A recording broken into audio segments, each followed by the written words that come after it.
மாண்புமிகு தமிழ்நாடு முதலமைச்சர் திரு மு.க.ஸ்டாலின் அவர்கள் தமிழ் இலக்கியத்திற்கு வளம் சேர்க்கும் எழுத்தாளர்களை ஊக்குவித்து 2024ஆம் ஆண்டிற்கான இலக்கிய மாமணி விருதுகளை வழங்கி சிறப்பித்தார்.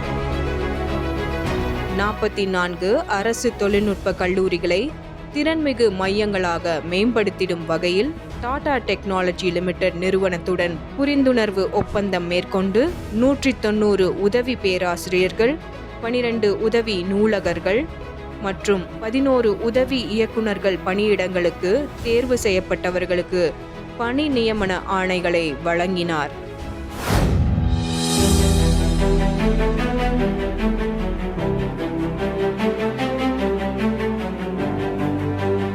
கோயம்புத்தூர் மாவட்டத்தில் 165 ஏக்கர் பரப்பளவில் 208.5 கோடி ரூபாய் செலவில் நவீன வசதிகளுடன் உலக தரத்திலான செம்மொழி பூங்காவினை திறந்து வைத்தார்.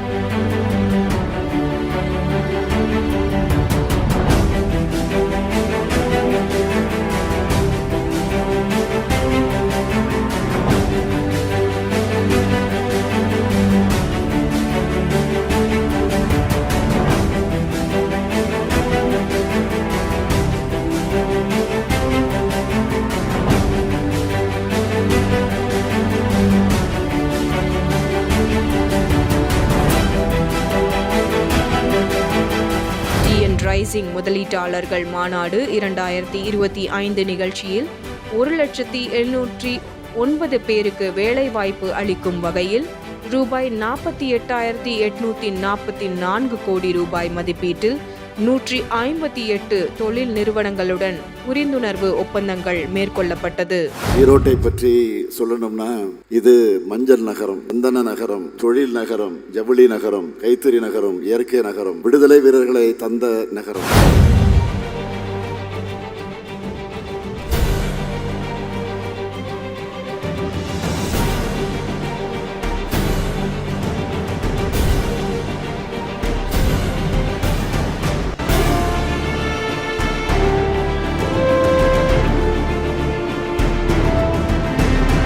மேலும் ஈரோடு மாவட்டத்தில் ரூபாய் 605 கோடியில் முடிவுற்ற திட்டப் பணிகளை திறந்து வைத்தும் புதிய பணிகளுக்கு அடிக்கல் நாட்டியும் அரசு நலத்திட்ட உதவிகளை வழங்கினார் மாண்புமிகு முதலமைச்சர் அவர்கள்.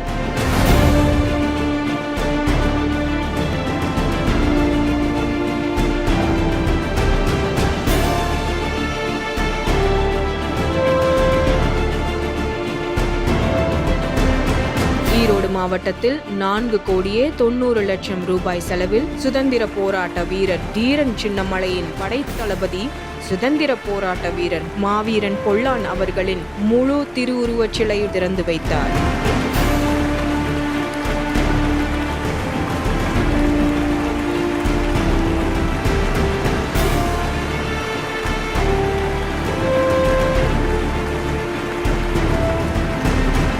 மேலும் சுதந்திர போராட்ட வீரர் தீரன் சின்னமலையின் திருவுருவ படத்திற்கு மலர் தூவி மரியாதை செலுத்தினார்.